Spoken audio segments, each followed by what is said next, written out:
Oke, mari kita lihat selanjutnya. Bagaimana dengan kebenaran khayalnya tersebut? Ada yang meragukan akan kebenaran dari khayal yang didapatkan oleh Mrs. White atau Ellen Harmon ini.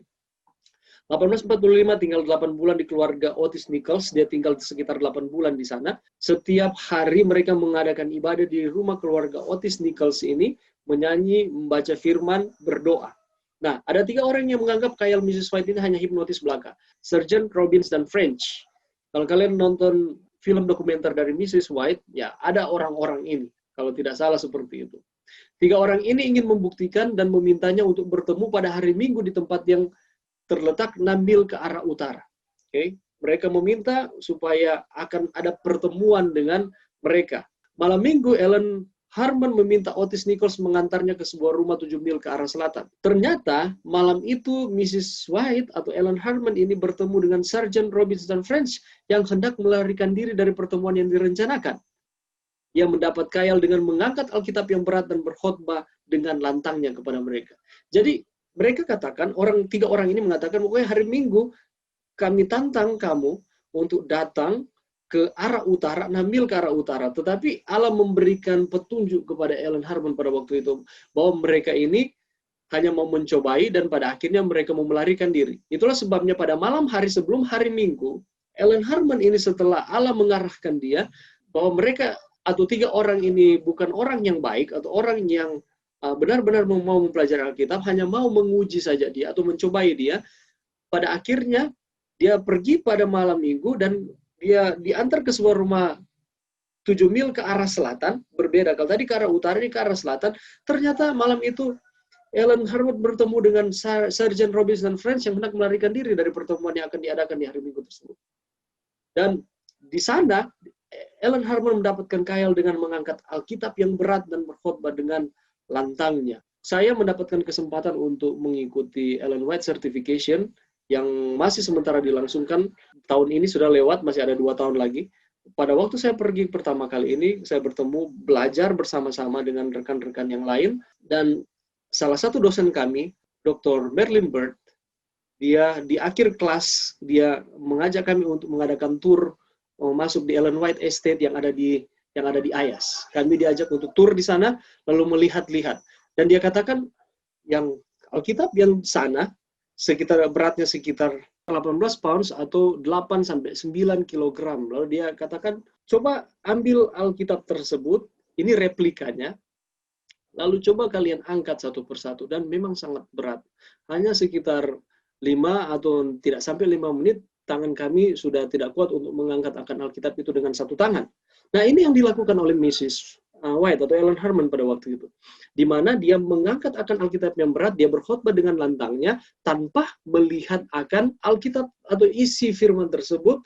Dengan tuntunan dari Roh Kudus, dia menunjuk akan ayat-ayat tersebut dan dia berkhotbah. Lalu dia membuka akan Alkitab tanpa harus dilihat, lalu dia berkhotbah. Dan ini bukan campur tangan dari manusia itu sendiri, tetapi ini dari Allah. Makanya mereka mengatakan, Sargent, Robbins, and French, mereka mengatakan, tadinya kami menuduh Anda seperti itu, tetapi pada akhirnya kami melihat bahwa ini benar, bahwa apa yang kamu katakan, apa yang kamu sampaikan itu bukan dari manusia, tetapi berasal dari Allah. Oke, mari kita lihat di dalam pelajaran kita selanjutnya. Pekabaran Ellen Harmon yang pertama disampaikan kepada sekelompok orang percaya di desa Portland dan Orrington, Maine. Dan pada waktu itu dia bertemu dengan James White dalam pekerjaan pemberitaan Injil di kota itu. Dan 30 Agustus 1846 mereka menikah dalam kehidupan yang miskin secara harta, namun kaya secara rohani. Mereka sangat meninggikan akan Tuhan. Mereka menghormati akan Tuhan. Itulah sebabnya mereka menyampaikan akan firman dengan keterbatasan yang mereka miliki pada waktu itu. Mereka mengambil keputusan untuk menikah, menyatukan akan persepsi, dan tujuan utamanya adalah untuk mengabarkan akan kebenaran yang diberikan Allah kepada mereka. Dan mereka menjadi tim yang sukses dalam pekabaran Injil. Dikaruniai 4 orang putra, Henry lahir 1847, tetapi dia meninggal pada usia 16 tahun. John Herbert lahir 1860, dia hanya hidup dalam beberapa bulan. James Edson lahir 1849 dan dia membangun kapal Morning Star. Dan William lahir 1854, diurapi menjadi pendeta dan dia hidup sampai usia lanjut. Ini keluarga James dan Ellen White. Kalian boleh lihat di belakang saya juga. Saya tampilkan wallpaper sesuai dengan gambar ini. Mari kita lihat ini. Tidak lama sesudah perkawinan mereka, James dan Ellen White membaca sebuah risalah setebal 48 halaman yang ditulis oleh Joseph Bates. Masih ingat ini pelajaran kita, seorang kapten kapal pensiunan. Di dalamnya dia menulis tentang kekekalan kesucian hari Sabtu atau hari Sabat, hari ke-7 yang ditujukan kepada orang-orang Kristen masa Perjanjian Baru. Kemudian mereka bertemu dengan Kapten Bates secara pribadi untuk pertama kalinya. Jadi saya mau mengingatkan kembali bahwa pekabaran Sabat itu tidak berasal murni dari gereja Advent, tetapi justru itu dibawa dari baptis hari ke-7. Lalu kita tahu bersama Rachel Oaks Preston, Frederick Wheeler, T.M. Preble, dan juga Joseph Bates. Joseph Bates membaca artikel risalah dari T.M. Preble, dan pada akhirnya Joseph Bates ini dia menulis akan artikel ataupun traktat sebanyak 48 halaman, dan itu dia sebarluaskan, dan pada akhirnya Mrs. White dan James White mereka membaca akan risalah ataupun artikel dari Joseph Bates. Pada awalnya mereka meragukan, tetapi pada akhirnya ketika mereka bertemu, ketika mereka berbincang-bincang, bertukar pendapat, membacakan Alkitab, dan pada akhirnya mereka memutuskan untuk memelihara hari Sabat. Oke, keluarga White mulai memelihara Sabat berdasarkan pertukaran pikiran yang berlandaskan Alkitab yang saya katakan tadi. Keputusan yang mereka ambil untuk memelihara Sabat akhirnya diperkuat oleh khayal yang Nyonya White terima pada tanggal 2 April 1847. Dia melihat ada 2 loh batu yang bersih 10 hukum itu. Hukum yang keempat lah yang bersinar lebih terang dari hukum-hukum lainnya. Jadi perlu diperhatikan bahwa doktrin Advent bukan bersumber pada khayal-khayal Ellen White. Oke? Jadi itu bersumber kepada apa? Perintah Tuhan. Bersumber kepada apa yang dikatakan Tuhan kepada nabi-nabinya, termasuk juga Mrs. White. Walaupun Mrs. White katakan dia bukan, jangan sebutkan dia nabi, tetapi messenger of God. Jadi kita lihat bersama bahwa tadinya mereka meragukan mengenai Sabat ini, tetapi ketika mereka mendapatkan risalah atau artikel dari Joseph Bates, mereka membacanya, bertukar pikiran, dan pada akhirnya Mrs. White ini mendapatkan khayal di 2 April 1847 dan semakin yakin lagi bahwa yes, hari Sabat itu belum berakhir, hari Sabat itu tidak dipalangkan, tetapi hari Sabat itu masih berlangsung, baik di dunia ini sampai pada kekekalan. Oke, mari kita lihat selanjutnya. Dr. Brown, ahli kebatinan, menguji kebenaran khayal Ellen White. Ini ahli kebatinan atau spiritualis pernah berkata, khayal yang Ellen White terima tidak lebih dari sekedar hipnotis, sama seperti dengan yang 3 orang tadi. Tetapi 3 orang tadi mereka mengakui pada akhirnya. Oke, dia sanggup menghalangi khayal tersebut dalam waktu 1 menit jika Ellen White menerima khayal dan dia ada di sana. Jadi dia katakan seperti ini. Oke, kalau memang betul itu berasal dari Allah, dia tidak akan sanggup untuk menghalangi itu. Kalau berasal dari kekuatan yang lain. Tetapi kalau ini hanya hipnotis, sama seperti katanya dengan dia yang sering dia lakukan, hanya kurang lebih 1 menit saja ketika Mrs. White katanya mendapatkan khayal, dia bisa merusakkan akan penerimaan akan khayal tersebut. Dan bisa dibuktikan bahwa itu tidak berasal dari Allah itu, tetapi hanya hipnotis belaka. Oke, 12 Januari 1861 dalam perjalanan ke Parkville, hari Sabat itu Ellen White mendapat khayal dan Dr. Brown ada di sana. Oke, sesuai dengan janji dari Dr. Brown, dia katakan bahwa dia bisa mendistrak akan khayal dari Mrs. White kurang lebih dari 1 menit. Apa yang terjadi? Ketika pada waktu Ellen White mendapatkan khayal, ketika Dr. Brown itu melihat, gantinya dia bisa untuk berkata-kata, gantinya dia dengan kesombongannya tadinya dia katakan bahwa dia bisa menghalau akan khayal dari Ellen White. Ketika dia melihat proses ketika Mrs. White mendapatkan khayal, dia pucat. Ketika dia melihat sendiri, dia menjadi pucat dan menjadi lemas. Ini Dr. Brown. Dan dia mengatakan atau membuktikan bahwa Ellen White itu tidak bernafas.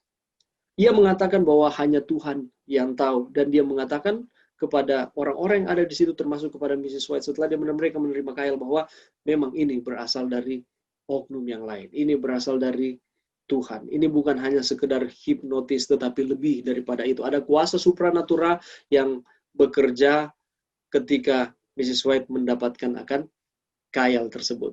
Jadi ada beberapa juga, bukan cuma beberapa, di dalam sejarah mencatat ada banyak orang yang meragukan akan khayal dari Mrs. White. Tetapi ketika mereka melihat akan khayal, ataupun Ellen White ketika sedang menerima akan khayal tersebut, mereka merubah akan pikiran mereka dan mereka mengatakan memang benar bahwa ini berasal dari Tuhan. Oke, mari kita lihat selanjutnya. Pelayanan Mrs. White. Dia membuat risalah-risalah atau traktat dari The Present Truth, menjadi the Advent Review yang sangat dibutuhkan dalam penyampaian Injil. Tanggal 20 sampai 23 Mei 1863, dia bersumbangsi bersama-sama dengan pionir yang lain membentuk organisasi gereja Masih Advent hari ke-7. Dan Juni 1863 dia mendapatkan khayal untuk mengadakan reformasi kesehatan. Bahkan mendirikan lembaga kesehatan. Menyatakan bahwa kesehatan itu sangat penting.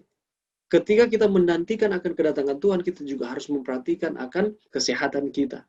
1 April 1874 mendapatkan khayal untuk memperluas pekabaran Allah ke daerah lain sehingga dibuat majalah Science of the Times. 1875 ia ke Michigan untuk membuka sekolah yang bernama Bethel Creek College. Mengadakan kunjungan-kunjungan dan menulis lebih banyak buku.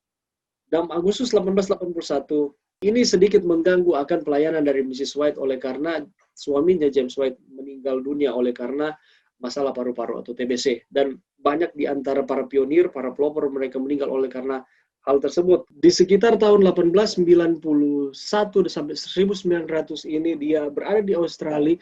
Kenapa dia berada di Australia? Oleh karena pada waktu itu ada beberapa pemimpin-pemimpin gereja yang tidak terlalu suka dengan nasihat-nasihat yang diberikan oleh Mrs. White untuk kemajuan akan organisasi ini. Itulah sebabnya pada saat rapat General Conference, mereka menyingkirkan akan Mrs. White. Mereka mengatakan dia sudah tua, dia sudah usur. Apakah Tuhan masih menggunakannya atau tidak? Lalu mereka membuang dalam istilahnya ke Patmos. Pada waktu itu Australia bisa dikatakan Patmos oleh karena di sana keadaannya yang begitu menyeramkan, bukan seperti sekarang ini, tapi begitu menyeramkan. Dengan harapan bahwa, di sana dan pada akhirnya Mrs. White akan menghabiskan akan masa tuanya di sana. Tetapi ketika dia dilemparkan ke sana atau dia dikirimkan ke Australia, justru Allah menggunakan Mrs. White di sana.